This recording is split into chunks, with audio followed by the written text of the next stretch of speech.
Hey, Sam, man from the Child Restraints. Today I'm down at Richmond. Actually, I'm at Ebenezer, and so I'm working on a Hyundai iMax. Okay, so, well, the lady's having a fourth child. Well, you need anchor points in the back of these because there are no anchor points. So we decided to put a crab bar in, a Child Restraint Anchorage Bar, as you can see in there.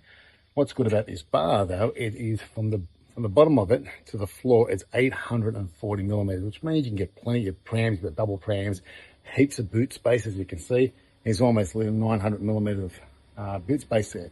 So having the 3 points, as you can see, 3 points up here. Okay, you can see the 3 points level with the top of the seat, which makes it more convenient getting your prams and any luggage you need to get behind. Beauty about the crab bar also, these two bolts at the end here where the U brackets are, they're removable. Just take the two bolts out on either end. Okay, just requires a 13mm spanner. This bar comes out and you can use the boot space once again. Well, I hope this information has been helpful. I'm Sam and we'll catch you on the next video. Anyway, when we're putting a crab bar in, so I've done the work already, but so you can see, I'm going to pull the trim off. This is the trim that would come off here, there, up there.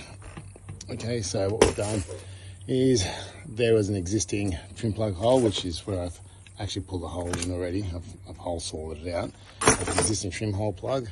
I put a hole saw in, it's a double wall. As you can see, the double wall going to go through, it's a double wall in there. And what I've done is I've measured the plate, got the rivet measured up, put the plate in, but you've got to drill it right until you compress the metal. So all the way in, then rivet it in. And that's your access point here. You can see that go through two walls in there, and that's the same with the other side here. You got to compress that, two walls together, and down the bottom there is where you can see the double wall to go in. And just watch for that wire, you don't go too far, and wires on both sides. And that's it there, ready to close that up and put the bar in.